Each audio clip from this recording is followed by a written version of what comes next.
हाँ जी प्यारे बच्चों, आज हम 12th क्वेश्चन कर रहे हैं। 1 plus tan cube y into d five. बच्चों इस टाइप का क्वेश्चन एक पक्का श्योर शॉर्ट हर हालत में आज तक का ट्रैक रिकॉर्ड है, आता ही आता है। अब बच्चों देखो, इस फंक्शन को मुझे इंटीग्रेट करना है। इंटीग्रेट करने के लिए हमारे पास हैं सब्स्टिट्यूशन, पार्शियल फ्रैक्शन और बाई पार्ट्स। तो सब्स्टिट्यूशन तो नजर अभी तक तो आ नहीं रहा, बाई पार्ट्स का कोई मतलब नहीं बनता। पार्शियल फ्रैक्शन हो सकता है पॉसिबल हो, लेकिन ऊपर हमें एक tan फाई है पहली टर्म में, दूसरी टर्म में tan क्यूब फाई है। तो इसका मतलब ये नजर आ रहा है कि एक tan फाई का जो फैक्टर है वो हमारे पास क्या है बच्चों, कॉमन है। तो tan फाई बच्चों हम कॉमन ले लेते हैं, फिर उसके बाद देखते हैं क्या होगा। tan फाई हमने कॉमन ले लिया, इधर आ गया हमारा 1 प्लस tan स्क्वायर फाई, और ये हमारा आ गया 1 प्लस tan क्यूब फाई। अब हमारे लिए सबसे बढ़िया बात ये हुई कि 1 प्लस tan स्क्वायर फाई हमें मालूम है किसके इक्वल होता है, सीकेंड स्क्वायर फाई के इक्वल होता है। तो ये सीकेंड फाई ऊपर देख के, सीकेंड स्क्वायर फाई देख के हमारे पास एक दिमाग में और बात आई कि सब्स्टिट्यूशन किया जाए तो बेटर है। तो tan फाई का जो डेरिवेटिव होता है वो सीकेंड स्क्वायर फाई होता है।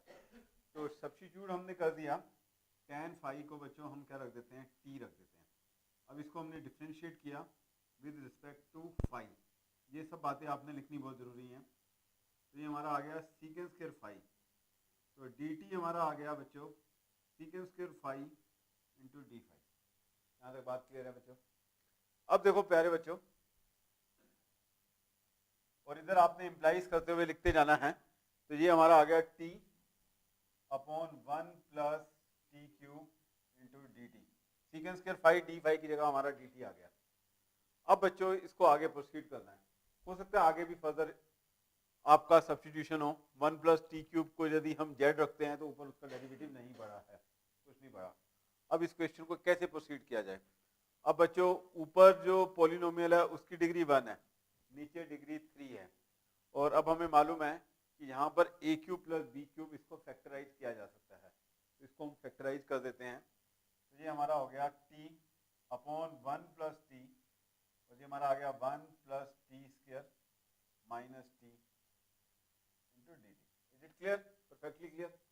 अब यहाँ आने के बाद हमें ये नजर आ रहा है कि इससे बढ़िया और कुछ नहीं है, ये पार्शियल फ्रैक्शन लगेगी। क्या लगेगी बच्चों? Partial fraction. और पार्शियल फ्रैक्शन का मतलब होता है फ्रैक्शन के टुकड़े कर देने। किसके टुकड़े कर देने? फ्रैक्शन के। और यहाँ पर 1 प्लस टी है, यहाँ पर T square minus t plus 1 है। तो आप लोगों को पता होना चाहिए कि ये ए अपॉन 1 प्लस टी होता है जब नॉन रिपीटेड होता है, और क्वाड्रेटिक होता है T square minus t plus 1। लेकिन ये रीजन कोई भी नहीं बताता। मैं आपको ये रीजन बताता हूँ कि ऐसा क्यों है।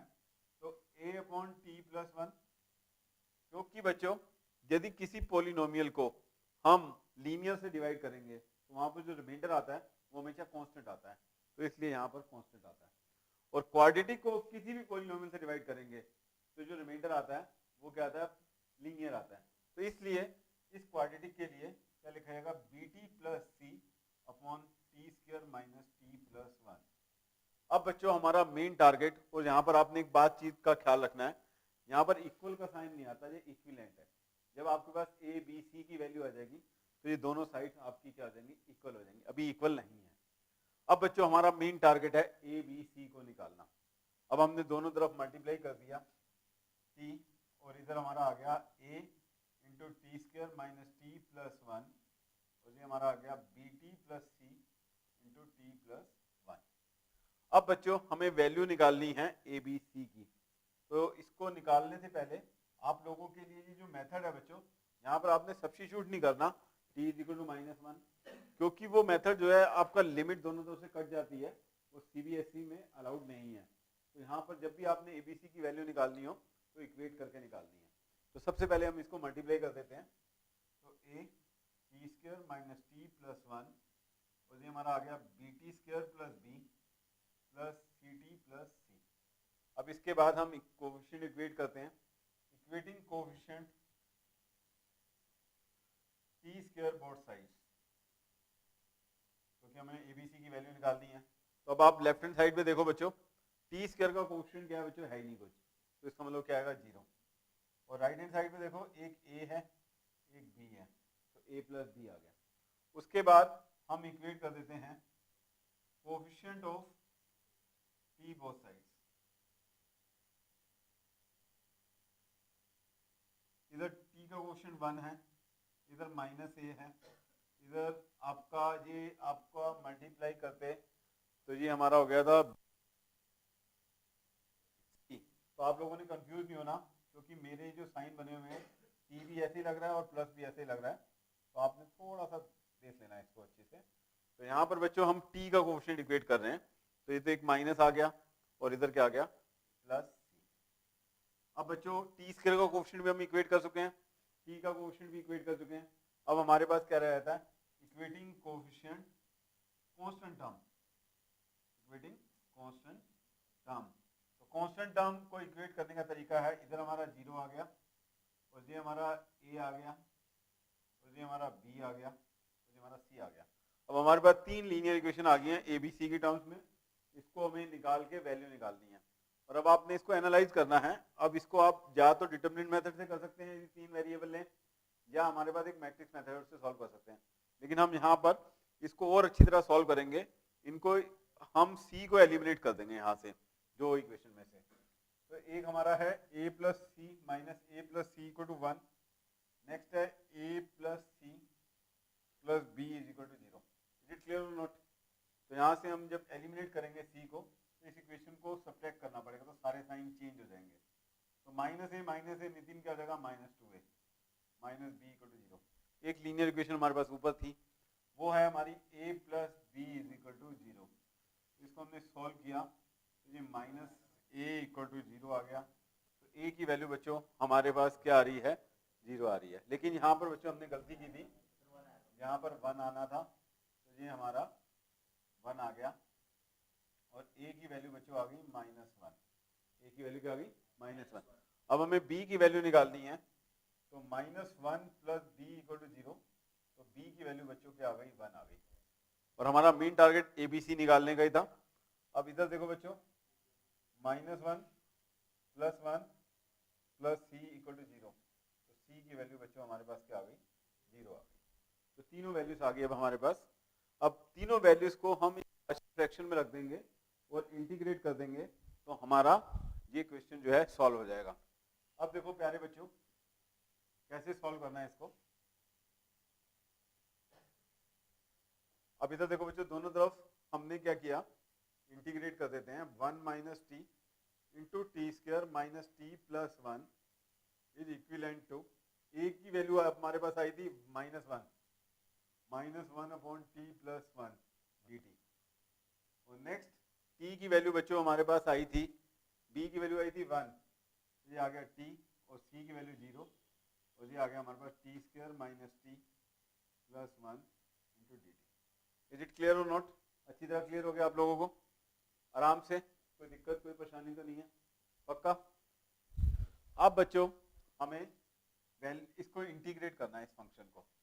तो आप लोगों को मैंने बताया हुआ है कि -1 अपॉन टी प्लस 1, जब भी कभी नीचे आपको ऐसा कोई फंक्शन मिल जाए और उसका ऊपर डेरिवेटिव पड़ा हो, टी का डेरिवेटिव 1 होता है, लेकिन यहाँ पर -1 पड़ा है, -1 हम बाहर ले लेते हैं, तो हम लॉग यूज कर सकते हैं। तो ये आ गया minus log of T plus 1। और इसको लॉग जब भी आप यूज करेंगे इंटीग्रेशन में, तो इसको मोड डालते हैं। क्या डालते हैं इसको? मोड। अब इधर बच्चों t प्लस 0 था, अब t स्क्वायर का डेरिवेटिव 2t होता है, लेकिन t बड़ा है ऊपर, तो उसको हम एडजस्टमेंट कर लेते हैं, 2 से ऊपर नीचे मल्टीप्लाई कर दिया। और t माइनस t का डेरिवेटिव होता है -1, तो -1 माइनस कर दिया और +1 ऐड कर दिया, तो 1/2, और इसको ब्रेक कर देते हैं, -2t minus 1 upon t square minus t plus 1 into D plus half into d T upon t square minus t plus 1। Is it clear और नॉट? अच्छी तरह। अब देखो बच्चों, ये वाला I1 हमारे पास इंटीग्रेट हो चुका है, इसको हमें इंटीग्रेट करना है, इसका डेरिवेटिव ऊपर आ चुका है, तो यहाँ पर भी हम लॉग यूज कर सकते हैं, minus log of T plus 1 plus half log of T square minus t plus 1। अब बच्चों इसको मुझे इंटीग्रेट करना है, तो इसको इंटीग्रेट करने का तरीका है, इसके परफेक्ट स्क्वायर बनाने पड़ते हैं। कोएफिशिएंट ऑफ टी स्क्वायर क्या बच्चों 1, परफेक्ट स्क्वायर बनाने के लिए कोएफिशिएंट ऑफ टी क्या है बच्चों -1, उसका आधा करेंगे तो क्या हो गया -1/2, उसका स्क्वायर करेंगे तो वो हमारा हो जाएगा +1/4 -1/4। तो ये आ गया dt अपॉन t -1/2 का होल स्क्वायर, और 1 - 1/2 होता है √3/2 का whole square. Is it clear और नॉट? ठीक है, अब इसको हम करेंगे तो माइनस और log t+1 plus half log of t square minus t+1 plus half.